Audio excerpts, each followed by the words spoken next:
Yeah, I'm excited for a couple of reasons. One, because I want to find out more about you, and Okay. especially the role that you play in helping young people, because that's such an important kind of role for anyone. Huge responsibility, and I get to test out my new microphone. Well, there you go. So it's a double bonus, yeah.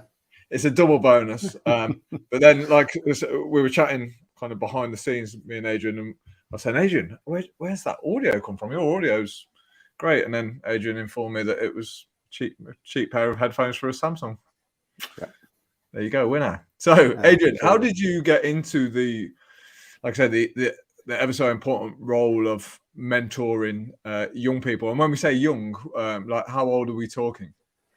So I've worked with toddlers all the way up till teenagers and even beyond, actually. How did I get into it? Purely, well, I kind of claim it's an accident, but it's purely I had a misspent youth and failed quite badly in education due to circumstances, and then I by accident found my faith, and someone within a church that I was part of identified me for the work I was doing at the moment. So I was working in security industry, high end security industry. He said, you know what? He goes, I think you could really help a lot of young people with what you're doing by just your story and whatever. So I said, okay, I'll have a look at it, and it's never looked back from there really. And I sort of discovered uh, these loads of young people that were just mirroring what I was like, and I thought, man, I can't be stand back and allow that to continue. What can I do, even if it's only a tiny fraction, to make a difference in the life of a young person and steer them back on track, and actually to look inside them and go, wow, do you know how much potential you've got within you? And that's my big thing about their potential. I think many young people don't think it's in them. They judge themselves by their educational status, which in some respects is okay, but in some respects is debilitating. It stops us, it freezes us, and we don't move on from that. And that's a big concern for me. A big concern for me. Yeah, I think like it should never be overlooked the power of having somebody around you that has some faith in you and believes Yeah, in you. Especially, this happens to a lot of young men, well, young people. They have someone that believes in them more than they believe in themselves, and that's really powerful. So, yeah. what age are you range are you talking? Do you work with, or like, are you still currently working with these young people? And are we talking into their late teenage years as well? Yeah, so I'm currently based in two schools in my local area. It's ironic. One's a Church of England school. The other one is a comprehensive school. I'm hired now as a chaplain, and I work in both. But I do a lot of behavioural stuff. I do a lot of spiritual stuff. But I'm working with all faiths and and people that don't believe. It doesn't really bother me. I'm really interested in the people, and that's the big takeaway from this. I have a faith, but I would never be.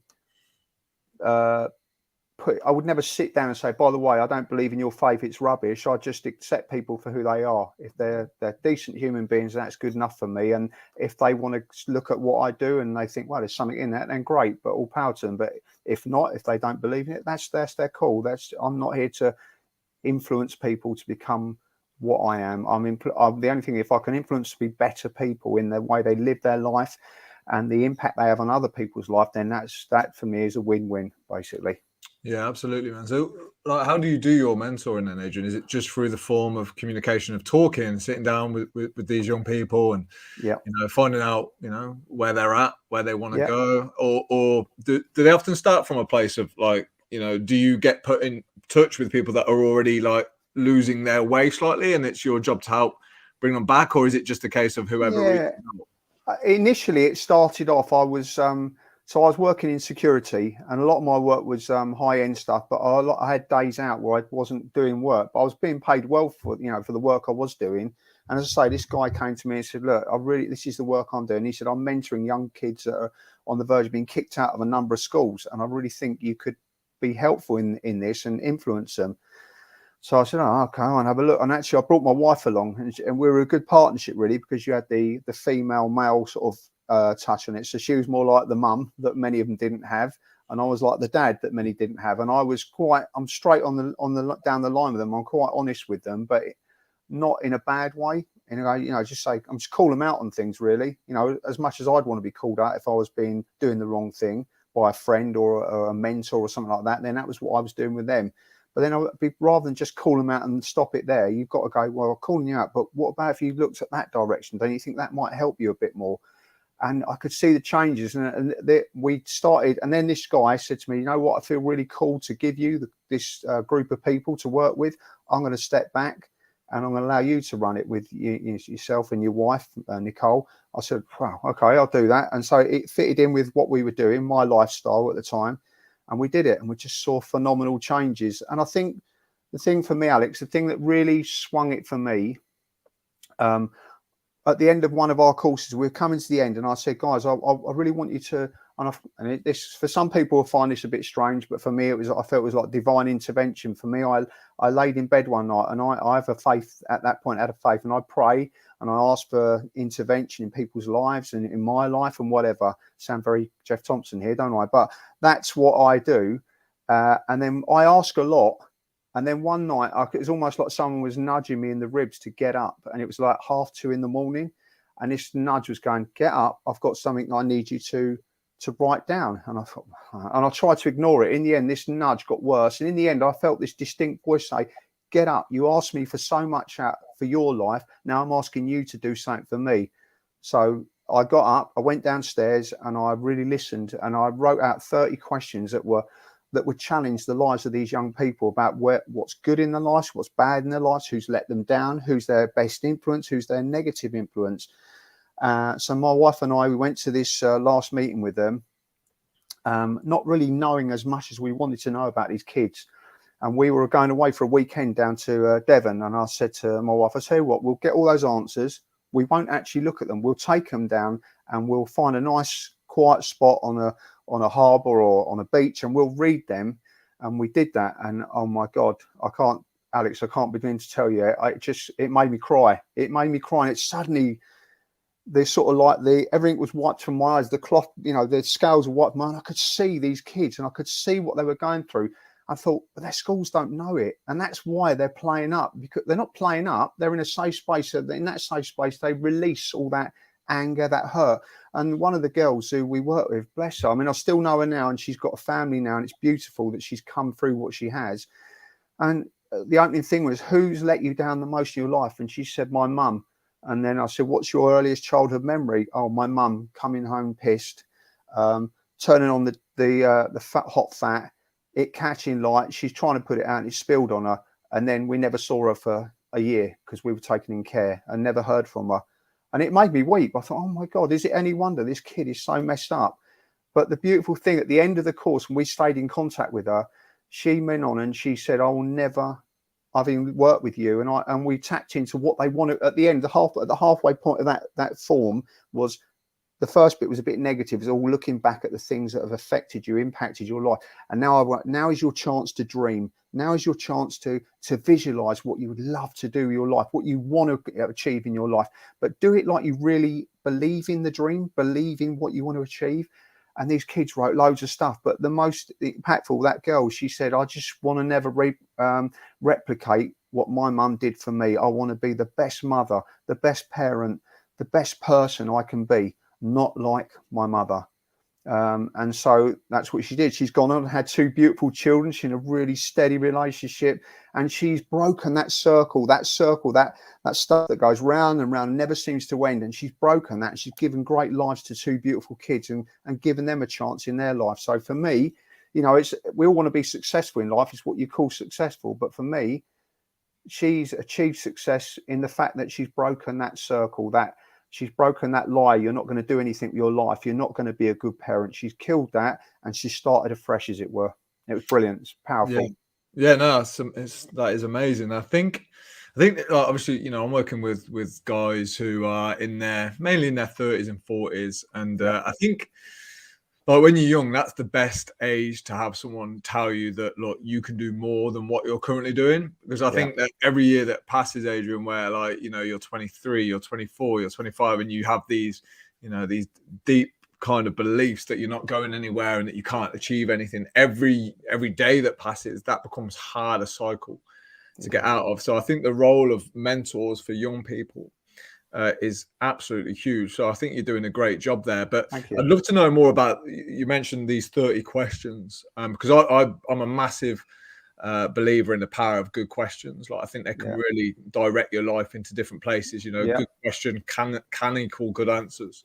So I'd love to know a little bit more about that, because that's kind of how I approach things with the guys that I work with now. You know, we ask tough questions. I think that's one thing that will run like throughout this conversation, the idea of the truth and challenging questions and not running away from the truth. No, definitely. Because that's all you can do. And then like you say, once you've asked those questions, what then do you do with that information? So can you tell me more about like the assessment or whatever you would frame this like original kind of meeting as? Yeah, so the initial question. So what I would do, often we do it in groups, and it's great as well, because it also helped me prove a point to these kids. We would get them in, and we'd take them out of school. That was the beauty of it. We'd do it out of school, and often in youth clubs or whatever. And I'd just make it really low key. I said, right, chuck a couple of bean bags down. There's some paper. I really don't give a crap about your spelling, your punctuation, what you put down. But this is about your chance. I don't want you to confer with your mates. I want this to be about you, and this is your chance to be honest with us and with yourself, and also your chance to really dream that dream and visualize that dream. So we would often start, you know, who's in the initial stuff is really hard. Those first sort of 15 questions: who are the people that have let you down the most in life? What's your earliest childhood memory? And then it would be negative and positive, because I was trying to see if there is some positives in amongst it all. And lots of stuff, and that would get to, as I say, get to that 15th question, and it was all a bit doom and gloom. And the way I'd open it up, I said, I don't know if you guys know it, but obviously I had young girls. We took my girls to, I think it was Chessington or Thorpe Park, and they had Professor Bubbleworks, and there's this cart you would go on, and it'll be like little videos going on as you go around it. I said, imagine you're in that, and every time we stop this cart, you get to see a snapshot of your life from the past. And I said, but we're going to do this journey together. And at the end, halfway through, you're going to start seeing different pictures, more positive, more inspiring pictures to help motivate you for your life. And as I say, we got halfway around and those questions, and it's quite dire at times. And I hadn't seen a lot of that. I didn't see their answers. And I never shared them with the school unless there was a real safeguarding issue. But what I did report back to the school is, you know, you have to understand there's stuff going on that you may be not aware of that is influenced the behaviour in your school and the way they interact with teachers. You know, if you've got a teacher that's shouting and screaming, and that's what they're coming from at home, is it any wonder that they react negatively towards that, or is it any wonder that they want to walk out of that class because they want their fight or flight kicks, and they go, I don't want to be in this. This just reminds me too much of home life. The positive got to 15. I said, this is your chance to dream. This is your moment. No one can influence this other than you. And I said, be as open to this as you want. Dream big, dream really, really big. And I mean, some of them were really audacious dreams, but they're brilliant. I mean, and for some of those kids have gone on. One of them is actually, ironically, he always wanted to be a DJ. And he's been on like national radio DJing. He's gone abroad and DJ'd. He runs a successful podcast. So it's amazing. With another girl who just was failing miserably, and they said, you'll never do, you know, even for a teacher, you will not do anything with your life if you don't sort this out. And though they hear the first bit, they don't hear the second bit if you don't sort this out. But the sorting it out, it's hard for those kids. She went on, left, she became a hairdresser, and then realised she wanted to do more of life. She's now an accountant, and she failed at maths, and yet she's now an accountant. She's gone on and done incredible. And there's littered with lots of stories of that. There are some that have gone by the wayside, and one of the classics is a lad that I worked with out of school. My wife and I really felt this call for young people, because I see the connection between, as you do with the guys you work with, that physical aspect, the endorphins and all that rage through you, and the feel good factor. And I wanted to work with young people that couldn't afford to have gym memberships and couldn't see a way forward. So what I did, I just bought a load of boxing kit. I said, right guys, this is what I'm going to do in my area. Went down to a local recreation ground, put out all the kit. I said, right, come down there. We're not boxing. It'll just be hook and jab stuff. We'll do body weight exercises. And then as I was now, I'm saying, do you know what? I can see something in you. I can see something in you. And how powerful is that when someone actually speaks into your life and recognizes your potential? It's just incredible. It's inspiring, and it builds you up. And we all need to be built up at times, as much as we need to be dragged back down to ground and have a wake up call. But these guys have never had that, and you can see it. And one of those guys, Mike, he's gone on. He's done amazing with his life. I mean, he was on. He was taking things like ketamine and stuff like that. He was in a right old state. And he changed. But what he then did, he found a brilliant mixed martial art gym, and he started training in there. Nothing to do with me, but he had found the impetus, the drive to go out and do something with his life. And he did amazing well. He's got a job, he's got a family, he's done really well. He's off drugs, which is brilliant. And for me, is a job well done. Yeah. But that's for just daring to dream, daring to push the envelope a little bit, which, I don't know if it's just indicative of sometimes of this country. People have a vision, have a dream, and then there's the naysayers are quick to crush it or put it down. And that's half the battle, isn't it? Getting past that, Yeah, I think so. Well, the good news is that there's probably more opportunities now than ever. Like you referred back to one guy doing a podcast and stuff. I mean, this is free to run. It's a great opportunity to meet people. If you're creative.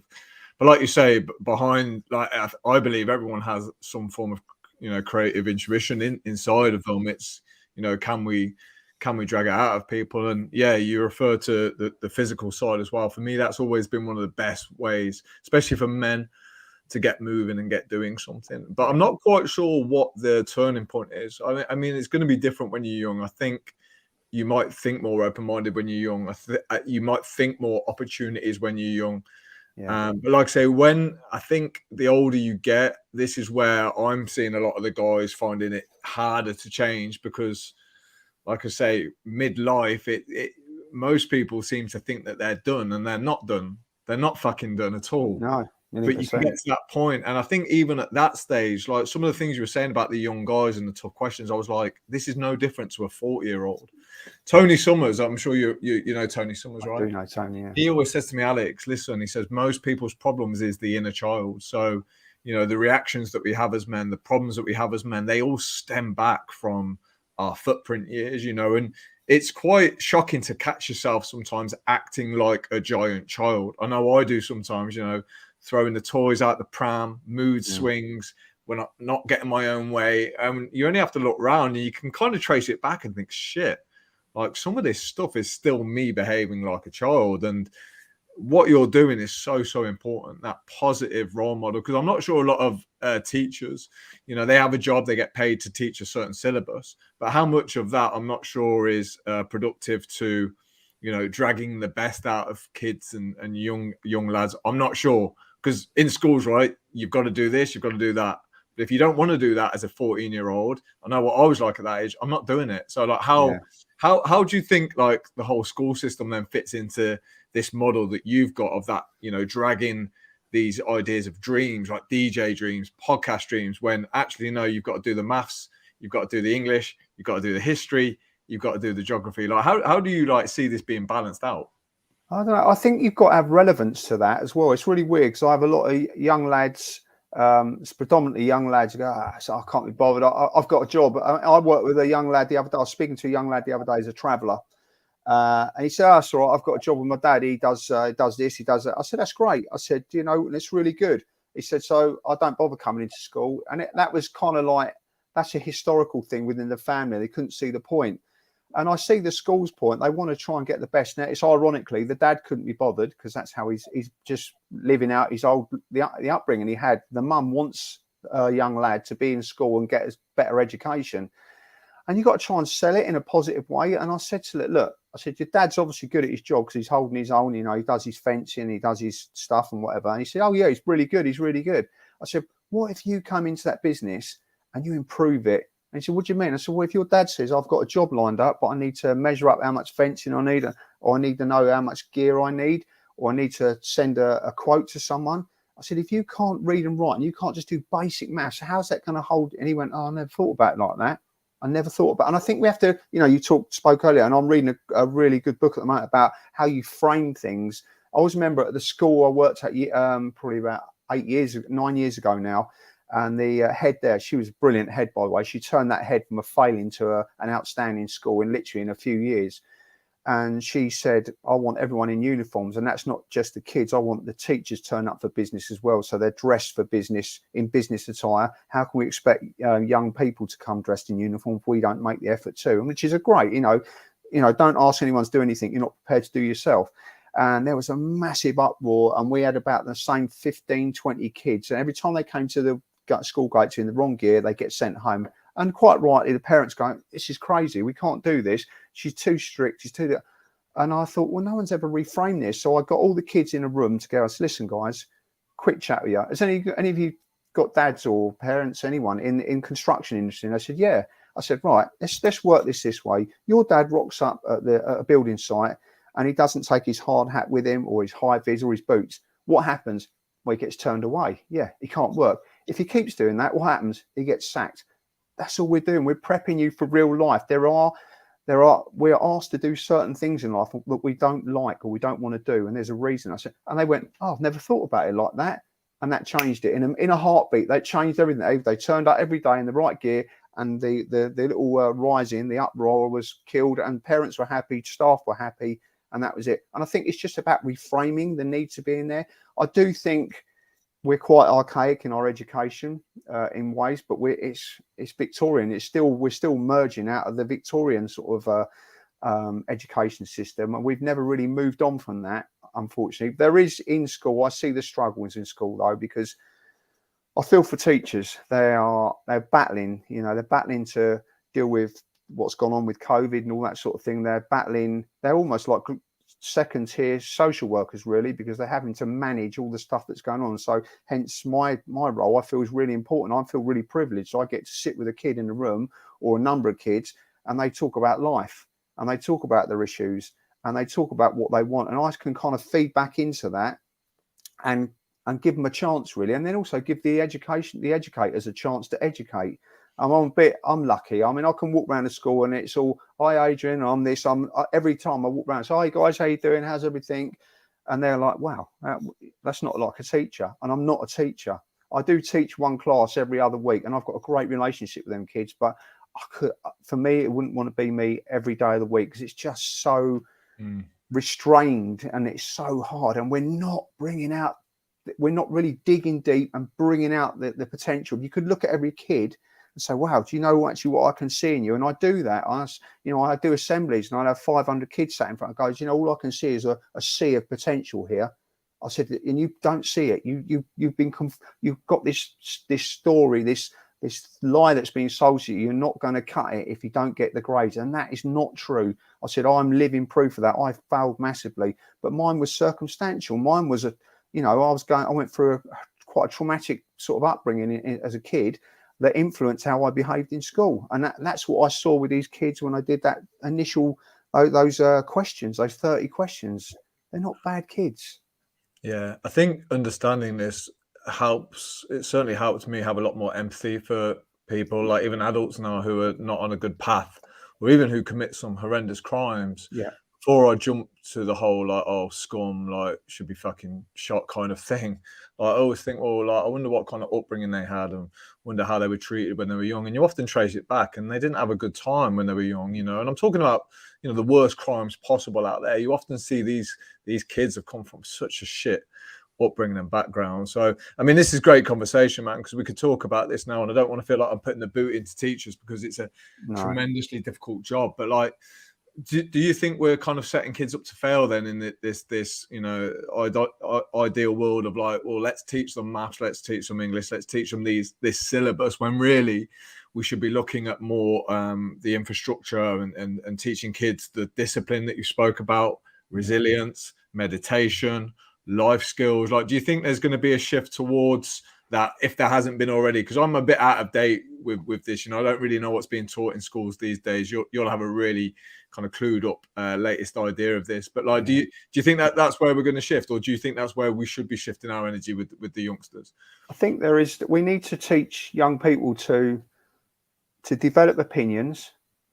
But I do, when we're seeing young people crushed, younger. I mean, I'm 56 years old, so I can't remember anyone going through the traumas that many young people are going through now. I just don't envisage it. And I often say to young people, and they're up against it. Let's not beat about the bush here. You know, if I had a fallout with someone at school, and if they'd done a prank phone call, it's a landline in our house with 4 people in it. So it's highly likely that someone else would pick the call up and they'd give up. Now, kids, someone says something negative about a young person, and within the end of the day, you could have 500-600 people also adding weight to that negativity. So it sort of like compounds on them, and it's like bearing the weight of all that negativity. And so but they see that we're programmed by the media. We destroy, the media destroy people's lives and put them down, and and it's all on show. And so young people think that's the norm. They think that's what we do. We put people's lives on sort of show, and we knock them down, or we build them up. But it's all a big public thing, isn't it? A big public facade, and it's painful to watch. And I think young people are so worried about what other people think about them that it stops them actually becoming the person they are destined to be if they strive for it. I think, yeah, well, like you say, now it's you are worrying about potentially thousands of people, like having an opinion on you. But you mentioned something interesting there about teaching young people to have an opinion. Do you not feel like it's probably the most difficult time to have an opinion nowadays because because of all the censorship and everything's not so heavily PC now, and it feels for me anyway like we all need to be really careful right now about what we say, even if it's just healthy debate. There seems something wrong with healthy debate now if it's something that might be controversial. So it's like trying to teach youngsters how to have that ability to speak openly and honestly, but at the same time I feel like we're crushing the permission for people to do that. Yeah, I think there's a real nervousness as well to speak out for young people, because they're worried they're going to offend someone, or they're worried they're going to get in trouble for it. And we see that played out publicly. Someone says the wrong thing at a moment, and they are literally torn apart. It's like this big public stuff that goes on that people just can't. They just crush. People's lives are ended. People's businesses are destroyed because of that. And if we see young people seeing that, they're never going to speak. They're never going to speak out on situations. I mean, I do an RE class and I run it every other week, and they're a brilliant bunch of kids. They're only sort of like 12 and 13-year-old kids. And I said, listen, I know I'm a chaplain, I've got a faith. I said, but I'm not telling you what I share is gospel, it's not truth.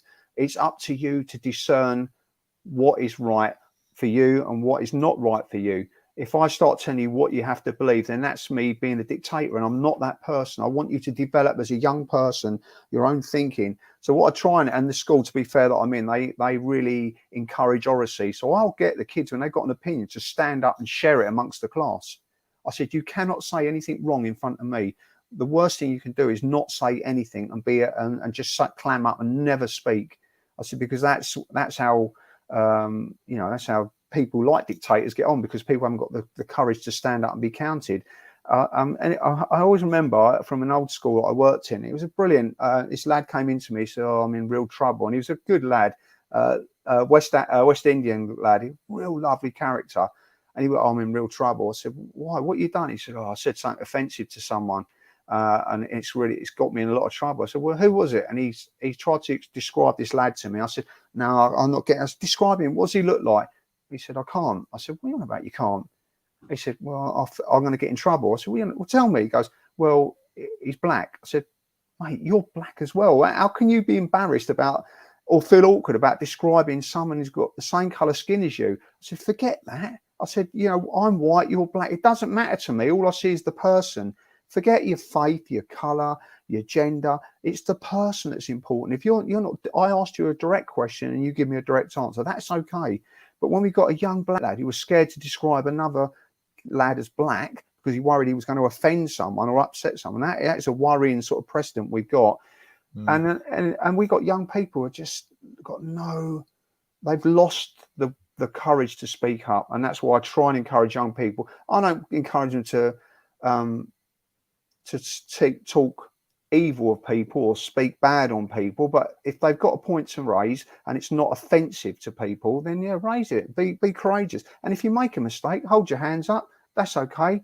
And you know, we're all the adults in the room will say, yeah, that's fine. Don't worry about it. We can accept that. We Yeah, all and make mistakes. even if it is offensive, I think if you can tell whether what intent it's said with Yeah, often, and yeah, sometimes people do get offended, and it doesn't mean that the person who says something has said necessarily something wrong. They might be speaking their truth, yeah, and that's fine. Like I say, I think as long as you say it from a good place, yeah, I think that's another hard thing to get your head around. That is okay for somebody to be offended. Like we seem to want to crush this whole being offended thing in the world now, where like everything has to be set up so that nobody gets offended. yeah. Well, that's never going to fucking happen. Not unless we just keep our mouth shut anyway, or like you say, we avoid, sharing opinions, sharing debate, sharing the truth. So Yeah. that's not going to happen. So yeah, it's confused. I mean, I'm confused. I'm sure you sometimes look around and you go, well, what can I say? What can't I? So imagine being a young person now who's on one end, like, express yourself, be yourself, all that. And then on the other side, they said, well, you can't say this, you can't say that, you can't do this, you can't do that. It's really fucking confusing. Yeah, I know. Yeah, it's tough, man. So obviously, dude, when you get into mentoring young people, usually it's for a reason. So one of the reasons I help men create better lives is because I went through a vast period of time where things weren't good for me. You've kind of referred back to a not so easy upbringing and childhood and so on. Yeah, what kind of happened in your earlier years that led you on to wanting to make a difference to the young guys now? Okay.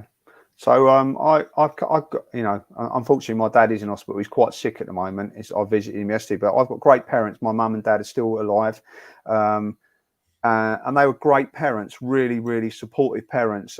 Had a sister, Samantha, and I can sort of remember in my early years that she was in and out of hospital a lot. But I couldn't at that age in junior school. I couldn't sort of understand what was going on, and then I went to senior school. And I was in playing good quality football, and some people saying, "Oh, he could potentially play, professional." But I've seen a lot of people go down that route, and they don't actually quite cut it. So, talk is cheap and whatever.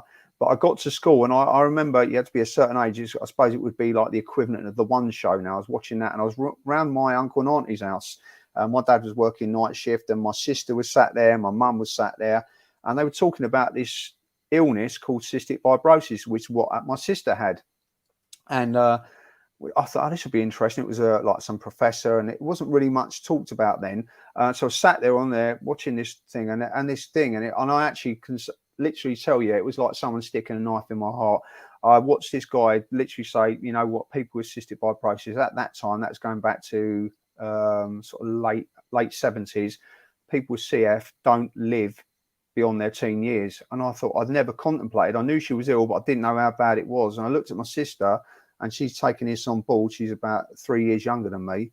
And I thought, my God, my sister's she ain't going to be around for much longer. This is terrible, And it literally switched me from being compliant, well-behaved, good lad, to someone who just didn't give a toss anymore. I went to school with a different attitude. I was a nightmare to teach. And I often tell young people that, in the way we live now, I'd have probably been moved into a pupil referral unit because my behaviour wasn't particularly brilliant. And I look at myself, I'm embarrassed by how I was then, but actually I know the reason for it. I just couldn't deal with that. And that was what it was. And for people to say, well, what, your sister was dying. But at that time, a close-knit, safe family, that is some big news to me, and it massively impacted me. I was an arsehole in school after that, impossible to be taught, impossible to be reached. My parents, quite rightly, were giving all their attention, or most of their attention, to my sister, because she was in and out of hospital as her condition got worse. And so I left school at 16 with rubbish results, and I wasn't stupid. That's the frustrating thing. I wasn't stupid. I just couldn't be bothered. And we didn't have what we have now. Well, we have, I work with young people now who are going through potential bereavements and that, and I nurture them through that to say, this is normal life. This happens. But no one sat down with me and said, oh, this is how you're going to feel. This might, we can see why you're behaving like you are. Left school at 16, hated it. Got a crappy job, and this is the defining moment. That's why I really speak to young people. and I was working at a conference centre doing all the maintenance. I was like a bit like an apprentice, but wasn't particularly brilliant. And my boss, it was like the weather we got now, windy and wet, and there wasn't much going on. He said, and it was their big, massive vat of creosote. He said, see that fence? It was about 400 metres inside and out. He said, do both sides of that, and when you finish, let me know. And I literally a day and a half into that, at 16 years old, I was behind the back of the fence. No one could see me. There's bushes around me. I literally sat down, and Alex, I had tears in my eyes. I thought, I have screwed my life up. Is this going to be the rest of my life? I can't live like this. This is ridiculous. So I'd have made a conscious decision there and then that things had to change. And I was like 16. I thought, well, I've got a few months till I can start driving, and then I'm gonna get out of this. I'm gonna do something with myself. And I left. I got out of that. I got into construction once I got my driving license. Worked with a couple of guys and quickly made a lot of money. I was just only as a roofer. You know, it's not like Brain of Britain stuff, but I was working really hard and I was prepared to work hard to go earn the money. And then obviously we had, I don't know if you may not be old enough to remember, we had this thing where the inflation rate went up through the roof. People weren't buying new builds anymore, and suddenly my work stopped and I ended up in Panasonic. At that point, obviously at 18, I discovered drink before that. When I had a drink, mate, I was nightmare. I just wanted to fight the world, because at that as I was 18 years old, my sister died after her birthday, and it just massively changed me to an even angrier, bitter, and twisted person that thought, "Wow, this is unfair." And I had no empathy to people who had drug issues, who were suicidal, because I thought, you know what, they got choices: putting a needle in their arm or slinging it up their nose.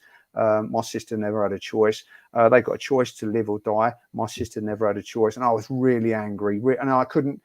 You know, I had no faith. I had no faith at all. And my big thing was, can't be a God, because why would God allow rapists and murderers to get away with all this crap, whereas my sister, who's massively innocent, never hurt anyone, was dead. And in that time as well, I lost two cousins. One of my cousins was knocked off his bike on a paper round, killed, and the other one was killed going to pick up his honeymoon ticket. He's an electrician, a couple of years younger than me, hit by a lorry.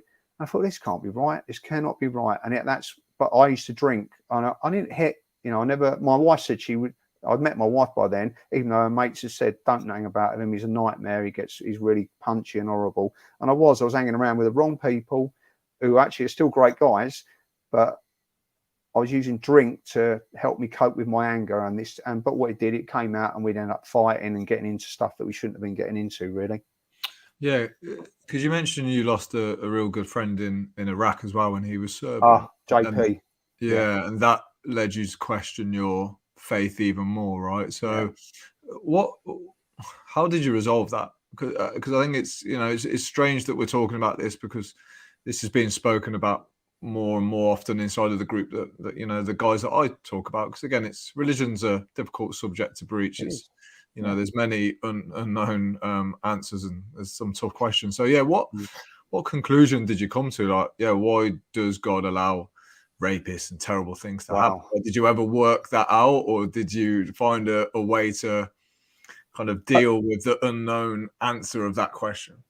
Yeah, I mean, so with the story with JP was worked with another two guys, and they were the security team for the Spice Girls when the Spice Girls were huge and doing world tours and that. And then when they broke up, JP and I worked on lots of jobs in and around Europe. And he's just one of the funniest, nicest guys I've ever met. He's just great fun to be around, but really good at his job as well. And then he went off to Iraq, as you pointed out, and he'd actually asked me to go out there. Now, this is me. I've got no military background at all, and I'm in that business. I'm doing stuff in the UK and in Europe, and I can hold my own there. But going out to Iraq in a war zone, potentially, I said, mate, I've got no weapons training. He said, I can get you something organised out there. It's great money. It's tax-free, blah, blah, blah. And then my wife went, mate, she goes, I'd rather you worked at McDonald's or swept the streets than did that. She goes, I don't feel good about it. I went, okay, well. And as it turned out, I'd work in the UK that I had to honour anyway. JP went out and he'd done 3 months. He came back, and I remember the last conversation we had. My youngest daughter was playing a tag rugby match, pouring with rain. And he rang me, and I said, mate, I said, what's up? And he said, oh, I'm going back out. He goes, I've just had a bit of some R&R, but I'm going back out to Iraq. You know, that option's still out there if you want it. I said, no, mate, I'm still snowed under with work here. I can't do it. And that was the last conversation I had. It's really weird. In that conversation, we parted. I said, I'll see you when you get back. We must meet up and have a chat and whatever. And he said, yeah. And then a couple of days later, there was something on the news about a British security contractor, first British security contractor being killed in Iraq, being, you know, by IED or whatever. And I knew in my spirit, I knew straight away it was JP. I don't know why, but I knew. And then it was confirmed a few days later. Another good friend in the industry rang me up and said that was JP. And basically a suicide bomber drove up beside him, detonated the bomb in the guy's truck, killed JP and a couple of other people, and then they dragged his body around Baghdad for a half an hour or so just to sort of finish the job off. So I went to his funeral, and I went very angry. And at the time, it's ironic really, my wife had started going to church, and my message to my wife said, "You can shove that. I ain't interested in that. There ain't no God. You can shove that. I'm not bothered. If you want to go on a Sunday, that's up to you." And she was taking my daughters, and they were loving it. And they all come, "Oh, it's great. You should come. You should come." It's quite an evangelical church. I said, "No, I'm not going to church. I'm not interested. It doesn't exist for me."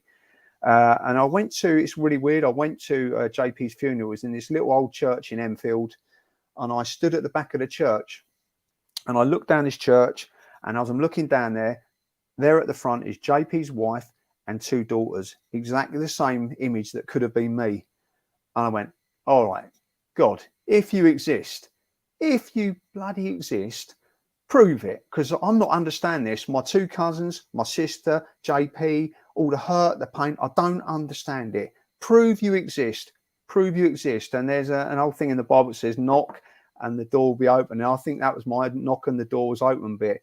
I didn't get the Bible. And there's at times, I'll be very honest with you, I look at the Bible now and it all confuses me at times. I know there are people that are amazing scholars of the Bible, and you know, if I had Jeff Thompson here, he'd be telling me everything that I should be looking at and reading. He'd be putting a point to it. But for me, I'm a very simple man, and I needed more than the Bible to prove it.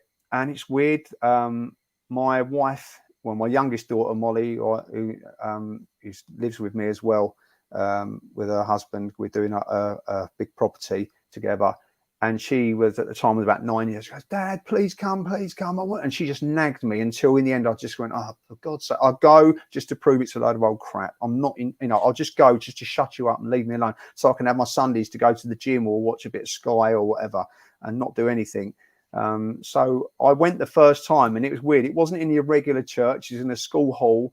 And when I rocked up, I thought, oh God, I really went with this attitude. I'm going to prove them wrong. This is going to be rubbish. I'm not going to. Anyway, sits in there, and it's funny actually. When I look back, it's funny. I was sat in there, and my excuse was, "Well, this isn't church like I know it. This should be all pews and rows and whatever," and it wasn't. So it's straight away, it don't feel like church to me. And then they had this worship music, and everyone stood up and they were putting their hands in the air. I thought, oh my God, what is this all about? A load of happy, clappy churchgoers. I don't want to be involved in this. I actually wanted to go to the nearest exit and get out, if I'm being really honest. But I'll tell you, Alex, that day was the turning point for me, because as this carried on, and like I said, I've got great parents and they've done nothing but love on me all their life. They've been incredible parents, and they've been through the loss of a daughter, and yet they've still stuck by me through thick and thin. And I've been an arsehole at times, and you know, and didn't deserve that love sometimes. But I sat in that thing, and I can only describe it as someone come up with me and put almost like round my shoulders a blanket of love that it was like something I'd never felt before in my life. And I didn't admit it to anyone, because it was, this is weird. What am I feeling here?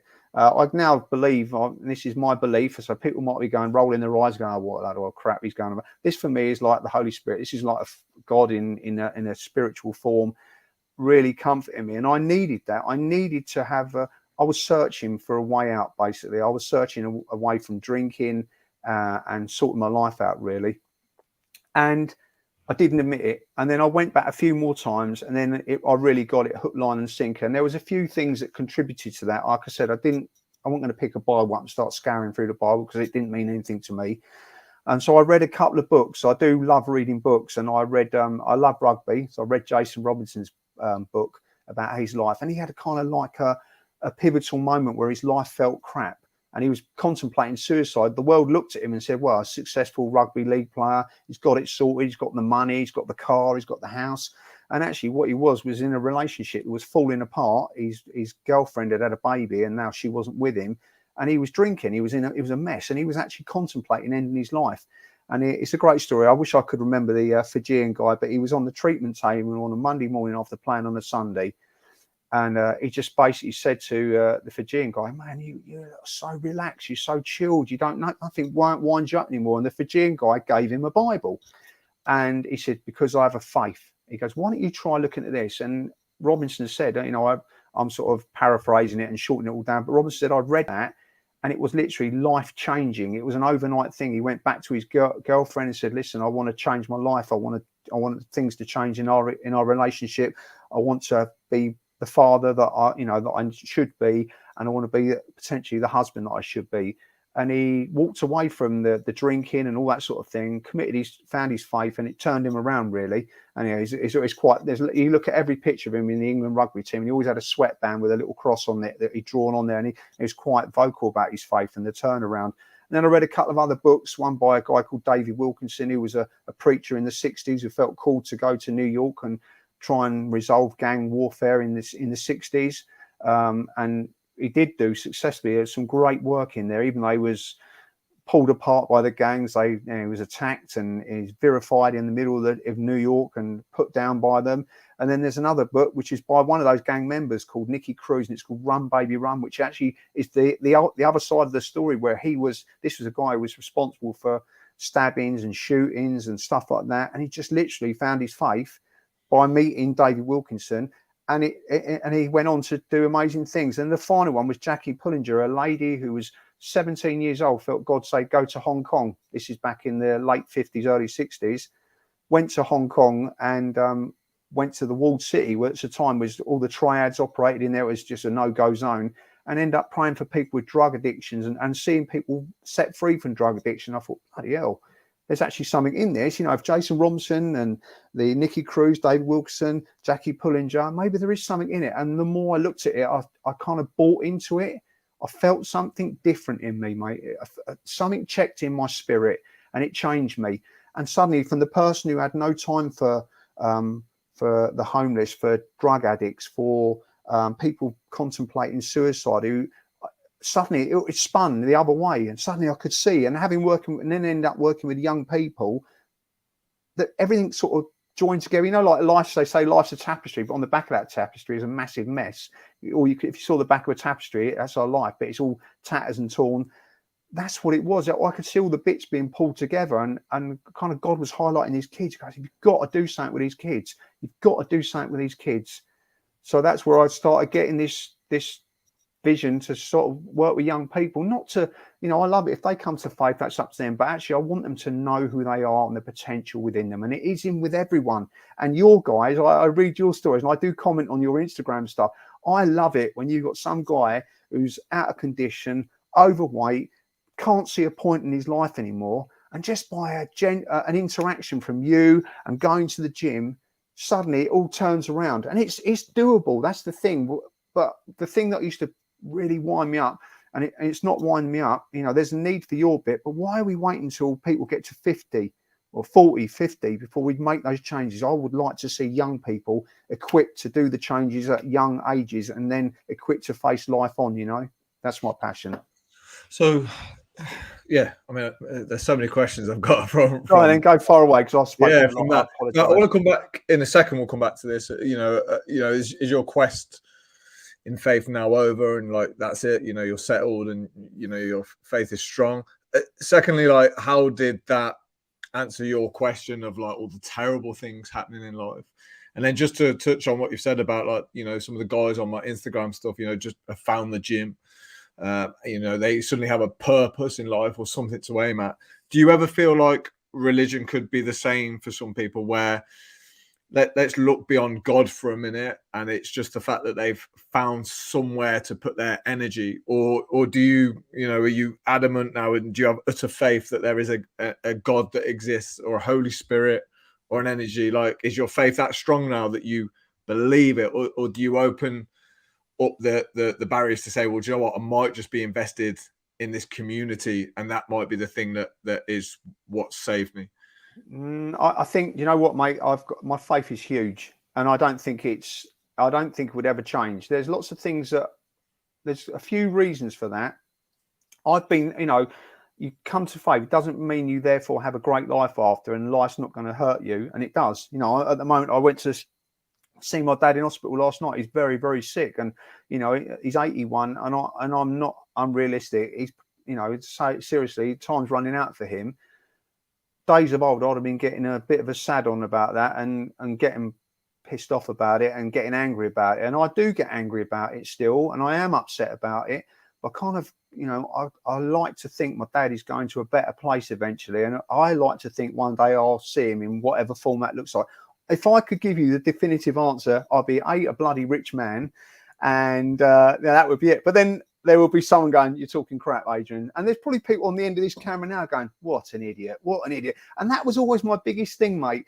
My biggest thing when I came to faith is shit, because I'd been involved in lots of naughty stuff with the wrong people, and done some stupid things in my time. I'd fenced a bit of stolen gear and all that sort of thing, so I'd been around the block, and people knew me as this guy who liked to have a lot to drink and got in scrapes and that. And suddenly, how can you go from and I know Jeff Thompson has spoke a lot about how Saul to Paul, and I felt like that. This person that's suddenly gone from being this arsehole, angry arsehole, to someone who wanted to share love for people and tolerate people and accept people. And it's not about what your faith is. I love people, and I love people to realize how much value they've got, and I love people to feel that love, because it's the thing that seals the deal at the end of the day. Like I say, I go on about Jeff a lot. He's an incredible guy, an incredible mentor for me, even though, we've met a few times, but he's just such a genuinely kind, nice man. He did bad stuff, and we're all guilty of doing bad stuff. That's the thing. If we believe we've got a place in heaven because we deserve it, well, none of us deserve it. And for me, I still at times have to apologise for my behaviour. I'll get out of bed, stub my toe on the bed and go, "Oh, for fuck's sake," and start effing and jeffing, or follow someone down the road who's not going as fast as I want them to go, and for God's sake, move out of the way. But I mess up. We all mess up. None of us are perfect. None of us are perfect. I would say I'm a Christian, but I'd be more about, I try and mirror the works of Jesus, really, and that was to love people, accept people, tolerate people, encourage people, and that's what I want to be, mate. That's all I want to be. It's not about me winning people for Christ or anything like that. It's not that. If you want someone to pitch up to and look at, if you believe in him or not as the Son of God, but honestly, the guy was incredible, the things he did, and he was an enabler as well. And he, some fishermen and who basically weren't trained for business, and he built them up. Like you're trying to build blokes up who don't believe in themselves. He gave them the power to believe in themselves and the power to move on in life and do something with their life. And I'm not saying that's, none of us are God, none of us this, none of us, but there is that in all of us that to enable. So for me, my faith will never be rocked. I've never lost a friend. That was my biggest fear, was losing mates. I've got my oldest mate who lives out in Australia, and I thought, oh shit, how am I going to tell him? He's going to take the piss out of me massively. He's going to rip me to pieces. And to the point that someone in our church, he didn't know I was going then. They needed some roofing work done. I said, "Oh, my mate, go and speak to my mate. I'll get him right, give him a call." And I gave him the number, and he turned up at their house.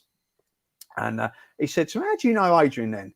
He said, because me and Wayne, my mate who lives in Australia, he said, "Oh, because we'd worked together on quite a few jobs, like doing roofing work and that." I said, "Oh, he's at our church." He went, "You what? He's at church? You odd." And literally, he was going around there 11 o'clock on a Saturday, and it got to 11:30, and I knew the phone rang. I knew straight away it was him. He said, "What are you up to? You come a God botherer." He goes, "I can't believe you." And I just laughed at it. I said, "Mate, I need it. I needed to change. I needed to change, mate. I had so much hurt and so much anger. I needed to change. Nothing's changed our relationship. It's me that's changing my other relationships. So you know, I've never lost a friend, I don't think, but I've gained a massive array of friends and people that who I love and who I love to be around, basically. Yeah, I think even if you don't fully believe in God, I think it's worthwhile considering that if you live a life like there is a God, like it's gonna make you behave in probably in a more ethical and an upfront standpoint view. So I'm still on the fence. I'm not gonna lie, I was brought up Catholic, but there's things I do that kind of like would kind of refer to the fact that I think some form of God exists, because I sleep with like a small cross next to my bed that Jeff actually gave me as a gift. And every time I go into the steam room at the gym, I have that as my prayer time, and I just speak to God. But I'm very much still in the phase of like, prove it to me. But I think this is where it gets a bit confusing. I look around and I think like there is proof, if you want it to exist, that God exists.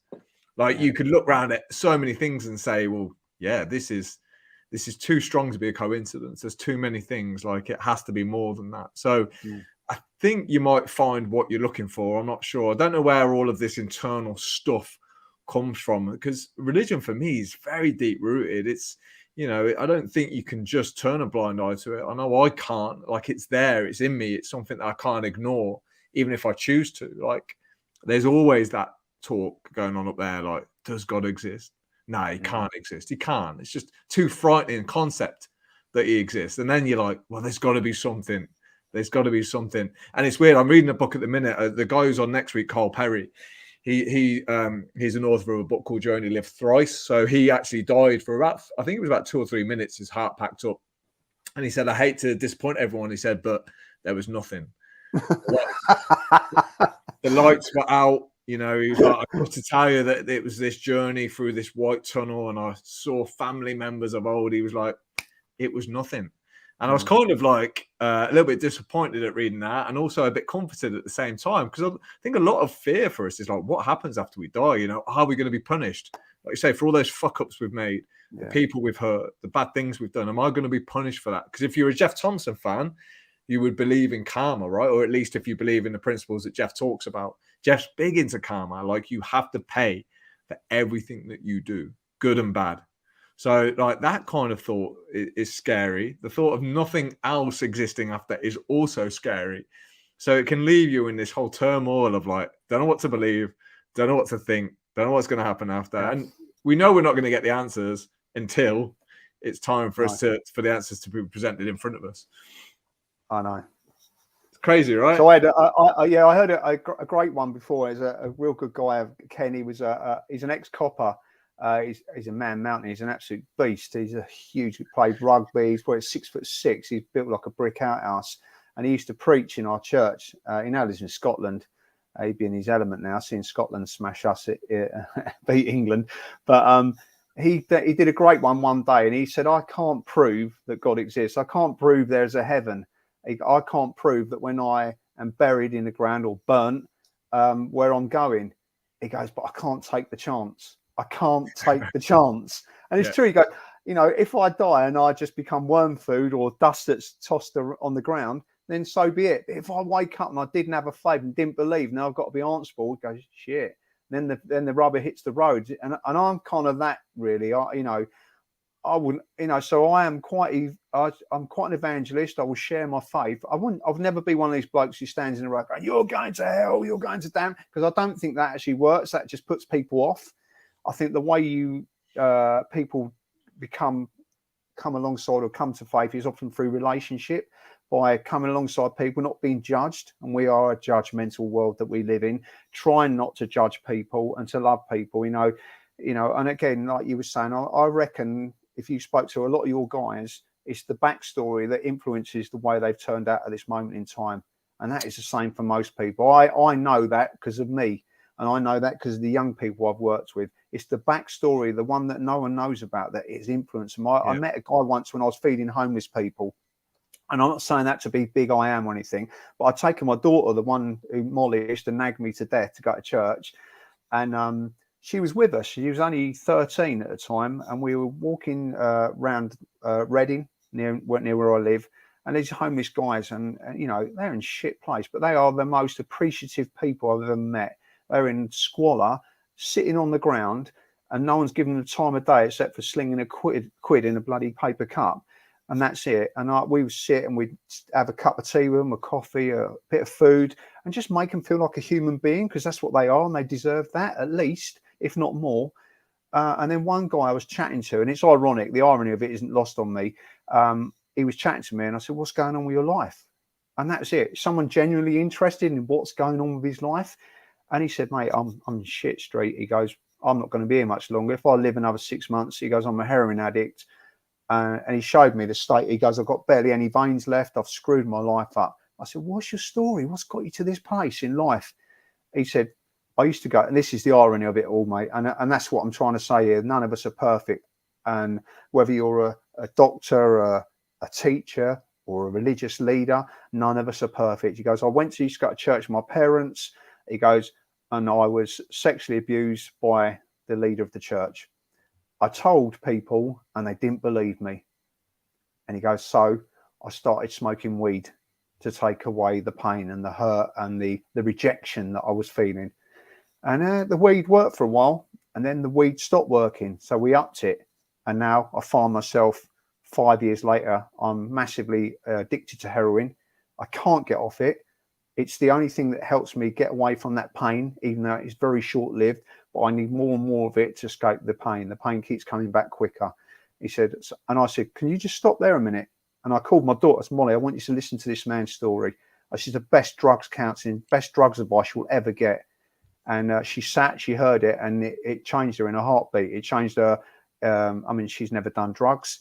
It changed her outlook on people that do drugs. It changed her outlook on homeless people as well. And that poor guy, and I don't know where he ended up being or what he's done with his life, but it was like, shit, we should have that man should be going in schools and telling kids what the worst case scenario of drugs. I know there are people that can function as drug addicts and still get through life, but we got the other end where people's lives get smashed to pieces. And I've worked I helped a men's drink and drug rehab location. It was a Christian place, and there wasn't one person there who didn't have a backstory. They all had a backstory, and every one of them said, "I wish I'd never done that. I wish I'd never had that drink. I wish I'd never stuck that needle in my arm. I wish I'd never put that stuff up my nose." And I would hate to have a life of I wishes. And that's the things, you know. Well, do you know, I can't remember what countries they are, Adrian. I think it's like Austria, might even be Portugal and that now. If you're like a class A drug addict, instead of punishing you, what they will do is they will give you money to buy groceries and things that you need to live.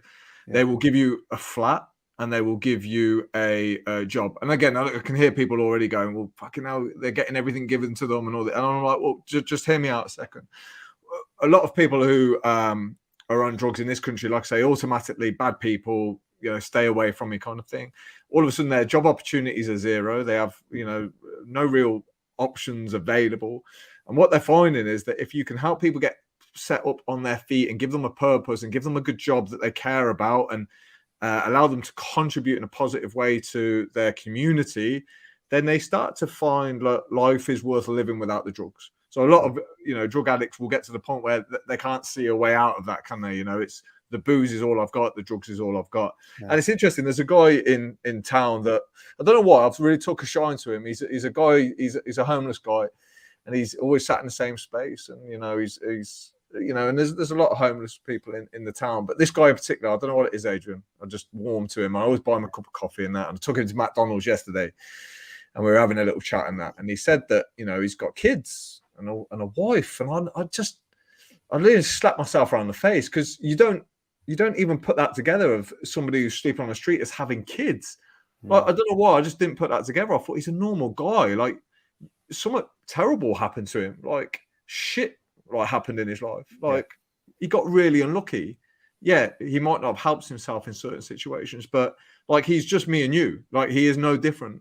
Yeah. He's like, you know, something terrible happens to my mum and dad tomorrow, and all of a sudden I could lose the fucking plot, and it could be me that's in that situation. And I always try my best. I don't always succeed to spin it like that and see that whether, you know, you're somebody who's drinking heavily or somebody who's a drug addict or someone who's sleeping on the streets. Like, you cannot rule that out happening to us. And these are just normal people who need some fucking help, some support, and some love.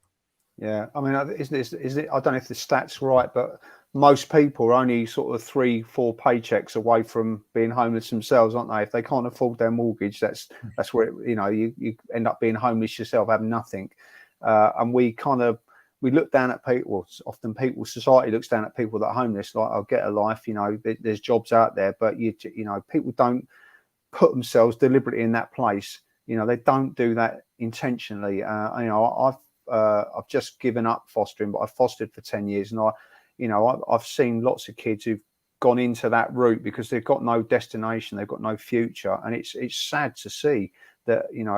I've come from a crap upbringing, so therefore I'll just carry on with that. It's just, I said earlier about breaking that cycle, that mindset is definitely the way forward for young people.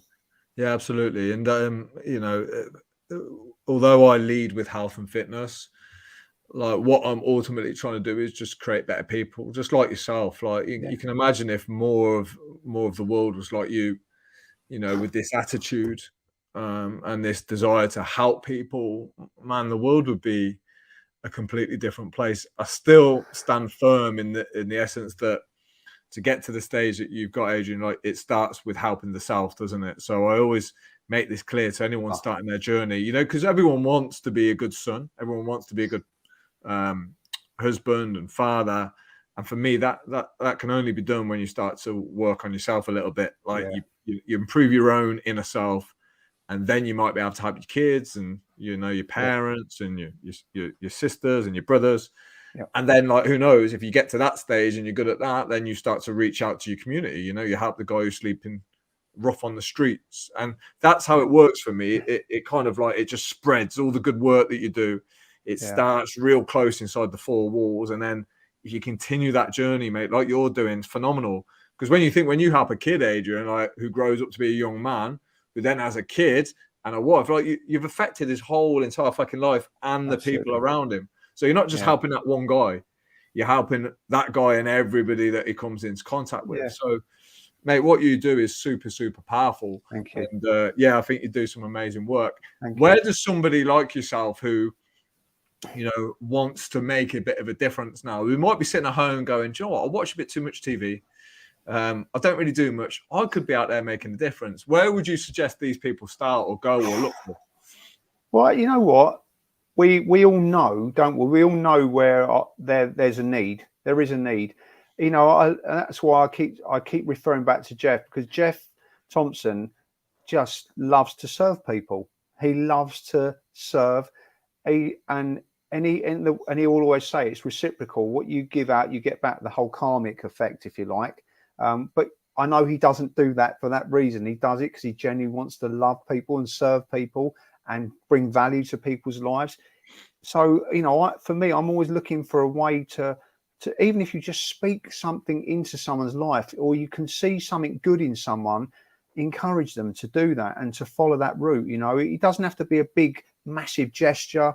It doesn't have to be this. And I'd say, like your homeless person, rather than just go and get him stick a couple of quid in his pot, sit down, have a human conversation, make that person feel valued. Make him, ask him what's going on in your life, what led you to this place. My daughter was brilliant, and she did it one day. She was working in Windsor, and she's got a real passion for young homeless people. And she said, "Dad," she came down and she goes, "Dad, there's this guy there, and I feel so bad for him." He said, "Can we take some stuff in? Can I take some sort of like, aftershave and deodorants and wash stuff and that, and try and help him get a run on the ladder, as it were?" I said, "Yeah, of course you can. That's no problem at all. We can do that. Put a kit bag together." And then a couple of days later, she came back. She said, "Dad, he's got an interview for a job." He said, "Can we give him some clothes?" She said, "Yeah, of course we can." And so that's what we did. Now, I don't know what he's done with that, but all that's done is it's enabled him to feel valued and to have some hope, really. When you're in a hopeless place and you can't see a way forward, it's hard to get out of that. It's hard to escape that. And that doesn't matter if you've got no money or loads of money. I've worked with celebrities over the years who talk from the world, looks at them and go, "Wow, man, you've got it made. You've got everything sorted." And actually, they are desperately lonely, desperately sad, desperately still searching. And that's the thing I feel is different from me, mate. I'm not searching for my meaning anymore. I found my purpose and my meaning. No, I don't have millions in the bank. And that doesn't mean I'm not successful. I think I'm successful in my own right. I'm fulfilling my purpose in life. And that's all we can ask. What do you want me, if you believe or don't believe, what do I want to do in my life? What can I do to make this world a little bit better? If we all felt like that, you're doing it with your guys because you've got a passion for it. And I've got a passion for young people to help them become better people and live better lives. But if we all develop that, and that means just going down, speaking to that homeless person, checking on your bloody neighbour. It's not rocket science. Go and knock on that old guy, 2 doors down. How are you doing, mate? How's life treating you? Just being genuinely interested and caring about people. It doesn't take a lot, mate. It's not rocket science, is it? It's not rocket science. But your guys are great because you look at Instagram and go, wow, it's amazing. That's incredible. I mean, I showed a lad at school the other day. I watch lots of stuff. I tend not to watch shit TV, if I'm being honest, because it pollutes your brain. It's just adding crap to your head, And I like a lot of stuff, the Spartan Up stuff, and the best interview. And I watch it. If you ever go on YouTube, you'll see my name popping up every 5 minutes on the comments.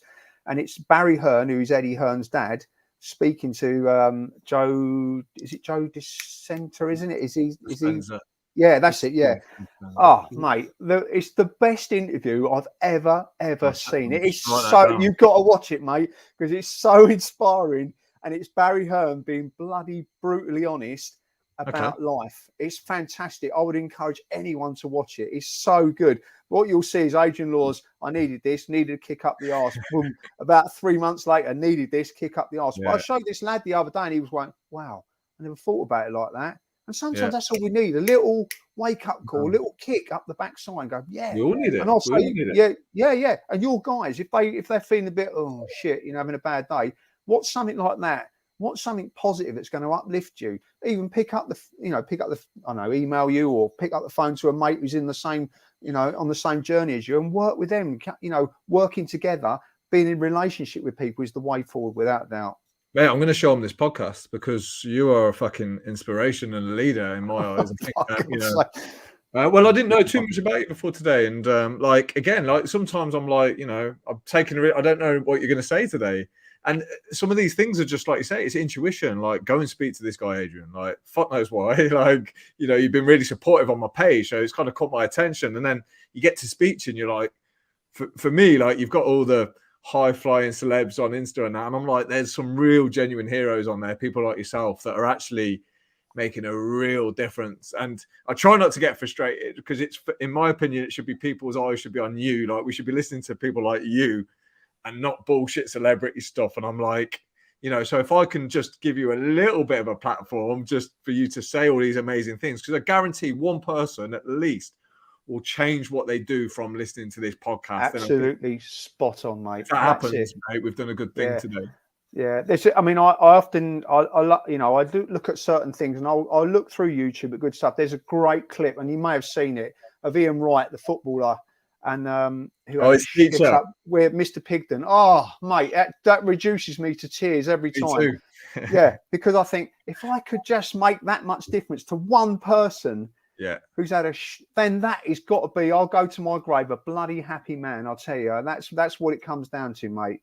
Well, what I'd love you to do, if you're okay with it, is to come inside of the Better Man private group and do a bit of a training for the guys who might be able to take some of this wisdom to help their kids, and to just maybe with the parent inside and the encouragement side, because to show discipline and love and encouragement and all that is quite hard, I can imagine. So if we could come in and just talk about that with the fellas, that'd be amazing. I'd be honoured, mate. I'd be honoured. Adrian, that was one of my favourite conversations, man. Bless you, mate. That's lovely. No, I had a blast, mate. You're an absolute diamond. Where are you from, man? We should hook up. So originally was born in London, southeast London, but I live in Berk. Yeah, guess that. Everyone says that. But I live in Bracknell, Berkshire. So no way. I like to see. Yeah. Where are you then? Next weekend. No, not this Yeah. weekend coming, surely. No, next weekend. My Oh, sister right. is my sister's a Wokingham girl. She lives No in Wokingham. way. Oh, my wife works in Woking. Oh, we'll have to meet up, mate. What a I small can't have world. a Yes. beer with you because I don't drink. But Oh, that's all right. you You can can buy blame me Jeff one, mate. Thompson for that. You can buy me one. That's fine. Oh, You can yeah, just. for sure. I'll just drink. You can talk. That's fine. Okay, mate. Oh, but mate, shit. Bracknell's 10 minutes from where my sister's at. Oh, So amazing. the next time I'm down there, we should hook up and go grab a coffee. Yeah, And no, have a chat. 1,000,000%. Isn't one of your guys from around my area? I keep seeing his name. I won't mention him online, but I keep seeing his name, and he's local, I think. So Now I've got guys all over the UK now, which is great. And I impressive, was mate. having a chat with Michael Sprott, who also lives down your neck of the woods. The former European heavyweight boxer. He's a great guy as well. So yeah, mate, listen, that was great. I'm pretty sure people are going to listen to that and think, wow. So thanks for being so honest, man, and thanks for coming on and keep doing the work you're doing, because like I say, it's and you, mate, and you. Thank you, because you're doing an amazing job, mate. And you know, if you can set people free and give them a bit of hope and give them a vision for their life, then that to me is a job well done, mate. And you know, you're bringing value to people's life, and that's like unbelievable. That's brilliant. So good luck to you, mate. Adrian, what a ledge, mate. Thank you so much, man. Appreciate you. Thanks for your time. All the best, Alex. God bless, mate.